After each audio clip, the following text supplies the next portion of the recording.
हरे कृष्णा। आज मैं भगवद गीता का 6.43 और 6.44 बोलूंगा।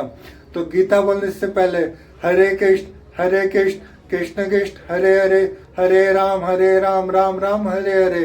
तो 6.43 में श्री कृष्ण अर्जुन जब पूछते हैं तो श्री कृष्ण उत्तर देते हैं कि पूर्वे जन्म का जो संस्कार साधक को फिर से उसी मार्ग पर ले आता है और वो अपने अधूरे प्रयास को आगे बढ़ाता है। तो मतलब 43 में श्री कृष्ण ने अर्जुन का क्वेश्चन था कि मैं जो मेरा कार्य अधूरा छूट जाता है इस जन्म का तो क्या होता है।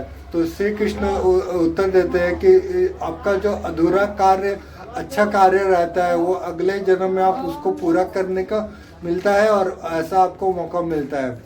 और इसके रिलेटेड मैंने एक स्टोरी बताया कि क्या क्या हुआ है और क्या क्या कैसे समझाया है श्री कृष्ण अर्जुन को। तो आप देख लो, आप समझ लो। हरे कृष्णा। कुरुक्षेत्र के मैदान में अर्जुन ने श्री कृष्ण से पूछा, हे माधव, यदि कोई यज्ञ के मार्ग में चलते चलते बीच में ही डगमगा जाए तो उसका क्या होता है। श्री कृष्ण मुस्कुराए और अर्जुन को समझाने के लिए एक कथा सुनाई कि एक नगर में देवदत्त नाम का एक युवक रहता था। वो बचपन से ही शांत स्वभाव का था और सत्य तथा ध्यान से रुचि रहता था।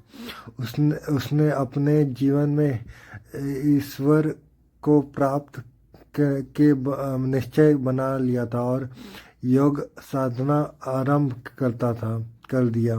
परंतु कुछ समय बाद संसार के आकर्षण, पारिवारिक जिम्मेदारियों और मन की चंचलता के कारण उसका साधना टूट गई। वह पूरी योग ना बना सका और जीवन समाप्त हो गया।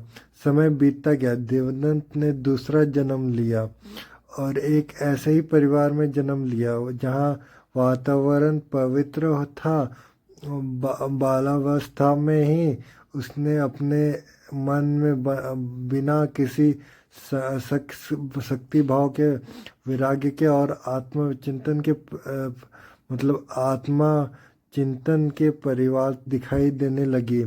उसे पिछले जन्म के स्थानीय के अदृश्य संसार मिला हुआ था। मतलब पिछले जन्म का उसको सब कुछ मिला हुआ था। जैसे जैसे वह बड़ा हुआ उसने भीतर फिर से योग और आत्मज्ञान का द्वारा इच्छा भाग उठा ली। इस बार वह और पिछले जन्म का अभ्यास ने उसे आगे बढ़ाया और उसने वह साधना दोबारा स्टार्ट कर दी, अब और अधिक गहराई से। और तब श्री कृष्ण अर्जुन से बोले कि ये हे अर्जुन, योग के किया गया प्रयास कभी नष्ट नहीं होता। जो साधक पूर्णता की नहीं भी पहुंच पाता वह अगले जन्म में पूर्ण जन्म में अभ्यास से स्वयं की ही योग की और अधिक हो जाता है।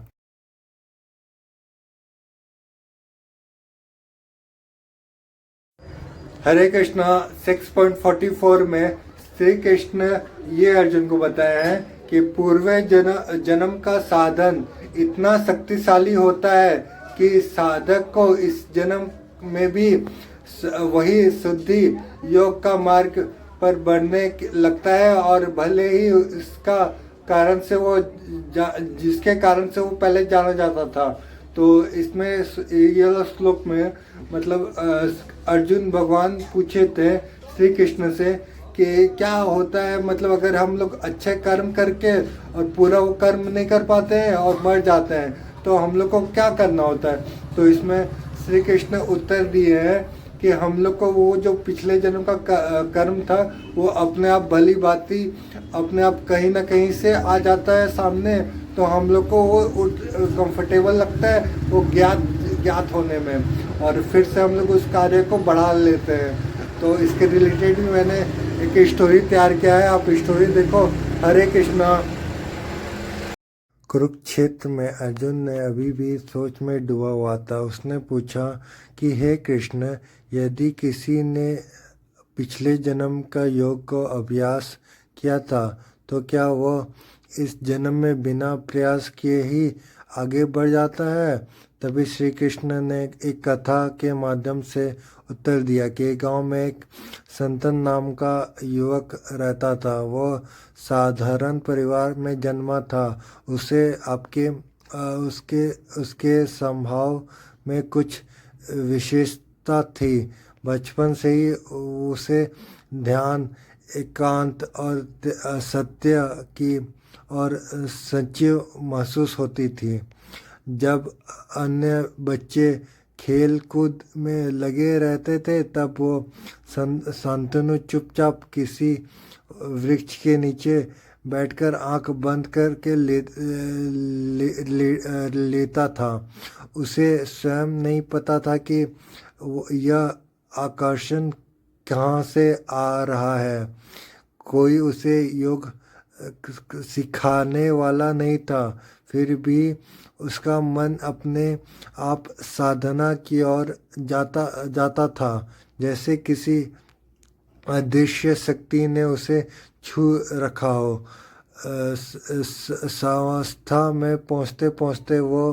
युवा अवस्था में पहुँचते पहुँचते वो संसार के भागों में अधिक नहीं उलझा। उसका मन में बार बार उसे आत्मचिंतन की ओर खींचा ले जाती। धीरे धीरे उसे एक गुरु मिले और गुरु ने बताया, वास्तव में ये तुम्हारे वातावरण योग नहीं है, बल्कि पूर्ण जन्म का अभ्यास का बल है। तब श्री कृष्ण अर्जुन से बोले कि हे अर्जुन, पूर्व जन्म में किया गया योग अभ्यास साधक को इस जन्म में भी अभ्यास ही आगे बढ़ाता है। वह बिना प्रयास के ही योग और खींचा जाता है और ध्यान में पवित्र कर्म कांड से भी आगे निकल जाता है। हरे कृष्णा।